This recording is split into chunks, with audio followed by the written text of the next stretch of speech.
We all love Wikipedia, don't we? A seemingly endless source of information, all consolidated on a well-formatted, visually pleasing website. And despite what your teacher might tell you, I can guarantee you that just about nobody's trying to rewrite history pages with false information. Nobody has the time for that, nor does anybody care enough to do it. Beyond research and general curiosity, there's a ton of fun stuff you can do on the site. For example, there's the Wikipedia game, where you start on one topic page and then click on related hyperlinks until you reach the pre-specified destination page. Also, did you know that if you go on a Wikipedia page relating to any topic, click on the first hyperlink and repeat the process, you will eventually find yourself in a loop that always directs you back to the page for philosophy. Deep stuff, really. Now, that's all fun and whatnot. But did you know that there's something else you can do on Wikipedia? A ritual of sorts. I recommend proceeding with caution. There is a certain level of risk involved when pursuing something like this. Would I recommend it? Not really. So why am I talking about it at all? Well, I'll explain later. This is what you will need. A device with internet access. Preferably something mobile like a laptop or smartphone. Make sure that none of your personal information is stored on this device. If it's a smartphone, take out the SIM card, delete all your contacts, social media apps, photos, and more. This is not an optional step. Internet access. Preferably public, like a library or a large crowded coffee shop. Obviously not so feasible right now, so I'd wait until the virus dies down. You can also just use your home internet. Not recommended, though. A weapon, bodyguard, vehicle. Optional, but also not at the same time. You will only need these things for reasons I will explain later, but more often than not, you won't be needing these things. 15 out of 100 times I'd say. Still, better safe than sorry. Try and pack some heat. Here is what you'll need to do. Sit down at a library, coffee shop, university campus, or any place with public Wi-Fi. Start off by visiting an extremely popular wiki page. For example, Michael Jordan, World War II, Elon Musk, Google. Now, here's where you gotta exert a bit of brain power. You're gonna have to traverse from this popular page to an obscure page that has hardly been seen at all in comparison. But don't go searching up something like creepiest Wikipedia pages or most bizarre Wikipedia pages and try to get there. If those pages are on a list, then they've probably received a lot of traffic. You will need to find a page about something truly unknown, like some unheard of Romanian folk singer from the 1960s who only released 2 songs before dying in their 30s or something. Doing this is harder than you might think. The page truly has to be something that very few people are aware of or would bother to learn about.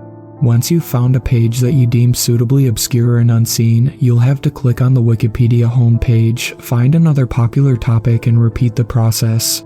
Maybe 3, 4, 5 times at the very max. But don't worry about clicking pages endlessly. You will know that you've done it right when you come across a seemingly blank page. The wiki symbol and side options will still be there, but the page itself will be devoid of any pictures or text. Except for the title of the page at the top, that is. It'll say information limit, followed by a string of numbers. Remember that string, you will need it later. Also, don't close the browser. You have done it. The ritual has officially begun. At this point, you'll have to leave the location you accessed it at. For the love of God, don't just go back into your house. Get into your car or walk on foot to a remote location without internet access. You can't just be disconnected from a network. There should be no networks available to scan for at all. Make yourself comfortable and open that information limit page again. Hit refresh. Another page should load up despite the lack of connection. It'll be a login screen with a single prompt. Enter access point. Enter the string of numbers you memorized earlier except for the last 2 digits. Most people who try this just type in the string as it is. Do not do this or you'll be met with a horrible fate. Pay attention and refrain from fucking it up. Once this is done correctly, you'll be directed to something that looks like the Wikipedia homepage, but just a bit different. Now, I'm not quite sure what kind of site this is or where it even originates from. A lot of people just call it the Forbidden Wiki, myself included. I need to note something of great importance here. If the page that loaded up is not in English or whatever language that you originally accessed it from, then click off immediately and go home. You shouldn't try and subject yourself to any of the images that may pop up on the pages you visit. They aren't meant for you, aren't meant for human perception. If you glance upon these images, you'll end up with a fate worse than the one that you'd get if you entered the entire string into the prompt. And that one is bad to begin with. You're curious, but don't take the risk. But if the page is in the language you recognize, then go ahead and proceed. You will notice that the Wikipedia symbol will now be a bit different than the one you're familiar with. It might be a different shape, a different color and different symbol, perhaps. More often than not, it'll look more ominous, more sinister, I suppose. You need to keep in mind that the articles and topics you might stumble across on this site do not exist in our world. They are not something we need to be worried about. Don't stay up at night thinking about what you'll see. As far as we need to be concerned, they're not real. From this point, you have free range to explore as you please, somewhat. Be sure not to look at more than around 15 pages, spending less than a minute on each. If you linger around forbidden knowledge for too long, they will know you're looking, and they will be sure to look for you as well. This is information that you shouldn't be privy to, and they will make sure it remains that way. Who are they exactly? Anybody who has a solid answer to that question likely isn't around to divulge it. Just know that they are not from this plane of reality, that they possess far more strength and knowledge that you could ever imagine. Don't think you'll be able to evade or, God forbid, try and fight back against them. Even the most decorated government field agent who has been through hell and back wouldn't come close to succeeding. Humans that try and overstep the boundaries of what they're supposed to know are nothing but pesky bugs that need to be exterminated to them. Or in the worst case, bugs that need to be made an example out of first. But don't be too scared. Like I said, just don't linger on any one page for too long, and don't visit too many. If you do this, you will more or less be able to bypass their detection. But don't think this means you're somehow getting the best of them. You'd need to read and analyze these forbidden articles for upwards of hours before understanding what they truly mean and the ramifications of their existence in the multiverse. With less than a minute of exposure, you'll only be able to gain a surface-level understanding of the subjects at best, and they hardly care about that. However, there is a way to legitimately bypass their detection, enabling you to look at the articles for a longer duration of time. But these involve complicated strategies that require extensive knowledge in both programming and arcane occult rituals. And even then, the risk is still astronomically high. Again, not recommended. You might be wondering why you can't just take pictures and look over them afterwards for however long you want. Well, I suppose you could, but it makes no difference. They'll still know you're looking and react accordingly, so why bother bringing any kind of weapon, you might ask? Well, it's not to fight back against them. Like I said, that's a fruitless effort. Nah, these weapons are for the lurkers. Sometimes, if you're unlucky, around 15% of the time, like I said, your mere digital presence on the Forbidden Wiki will alert them to your location, and it's something that can't be helped.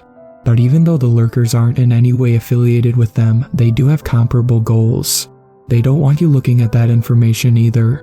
But unlike them, the lurkers don't want you to have any kind of awareness of the subjects at all. You won't be able to anticipate them. They might fall out a tree if you're in a forest. They might step out of a dark corner if you're in an abandoned building. They might crawl out of a lake. You get the gist of it. You won't see them coming. Some will be more humanoid in appearance. Some will look more unfamiliar. They will try and kill you in any way possible should you keep looking at the site. One sure way to guarantee your survival in these situations is to just close the browser, drop your device, and take off. If you do this, they'll have no reason to chase you down. However, if you do want to keep looking, the lurkers aren't impossible to dispose of. In fact, if you're armed well and have moderate combat experience, you should be able to wipe them out relatively easily and then continue exploring the site. Conversely, you could hire somebody else to deal with them on your behalf while you continue browsing. I'd recommend this option. Like I said, you can't stay on one page for too long. And if the lurkers start giving you trouble, then you might be a bit screwed. I'm not quite sure what the deal is with the lurkers either. One theory is that they're simply interdimensional agents, mercenaries hired by a third party who wants to protect their information from outsider eyes. But then who is this third party? And why are they trying to protect the info? This is why I don't bother with the theorizing. There's simply too much that we can't know.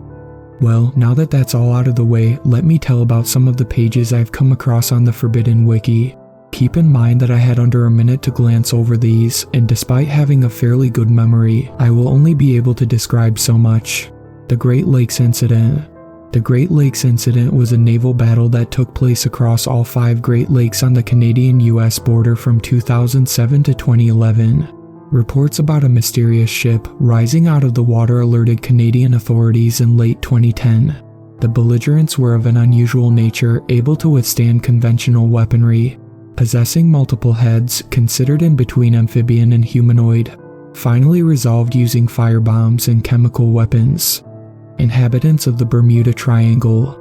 The beings living on these small scattered islands are extremely hostile towards human contact, reported to be able to fly, causing trouble for aircraft traveling through, believed to have originated from a large, underwater volcano. The Grand Canyon Void. The Grand Canyon Void is a hole in the ground in northwest Arizona measuring approximately 4.6 meters in diameter. Hikers reported staring into the hole for hours on end before they were dragged away from it by park authorities. An average of 12 hikers were reported to have jumped into it during the month of March, with their bodies turning up in different countries. Mr. Dream.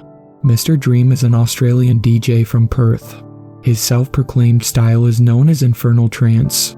People at his live shows have been reported to experience moments of incredible euphoria before disemboweling each other in the crowd. The manhunt is ongoing, with his latest show reported to have occurred in June 2019 at an underground venue in Paris.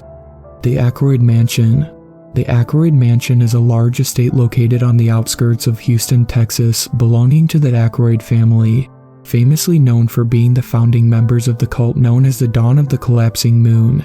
77 attempts have been made to infiltrate the house, resulting in 587 officer casualties.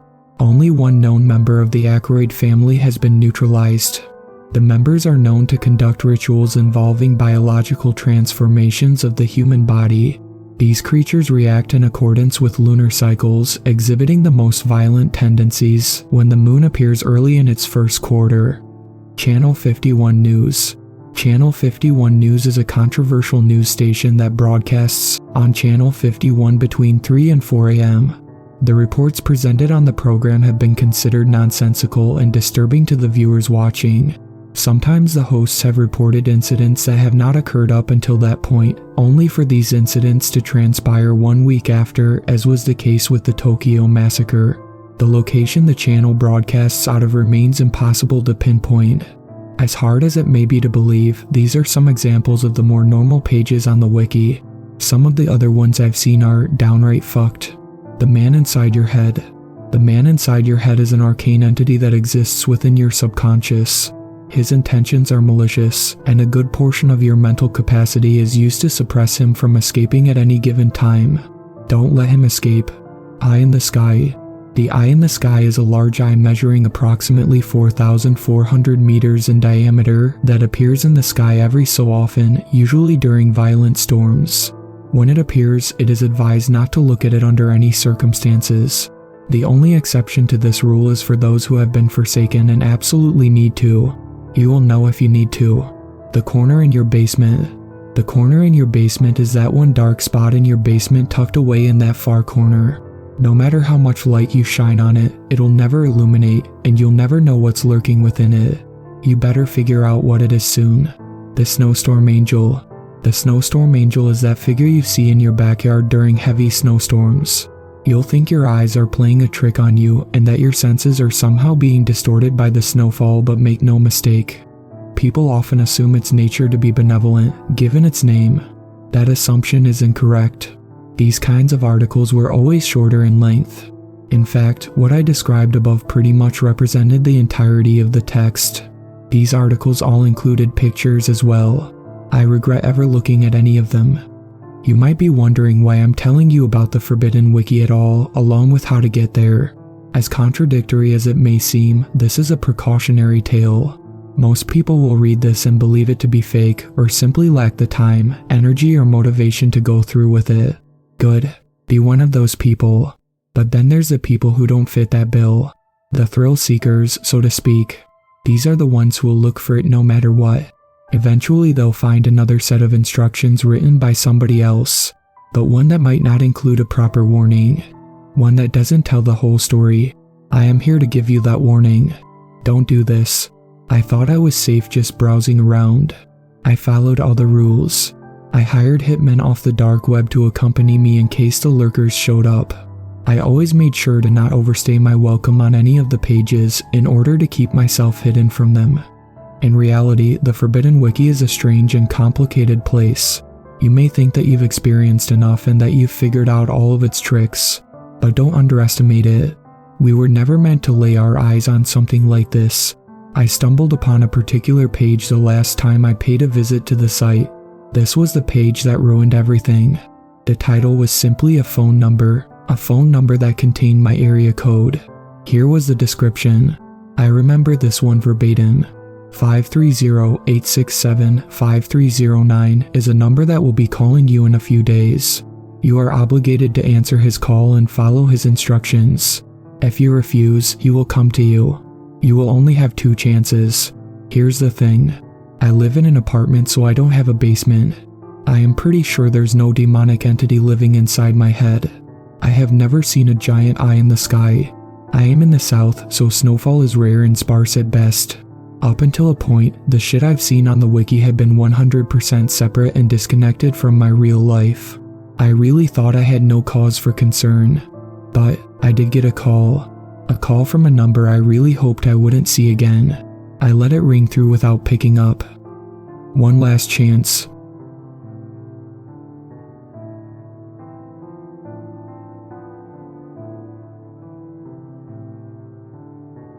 Thank you to my superfans, Sweet Black Swan, Tacy, and Brooklyn.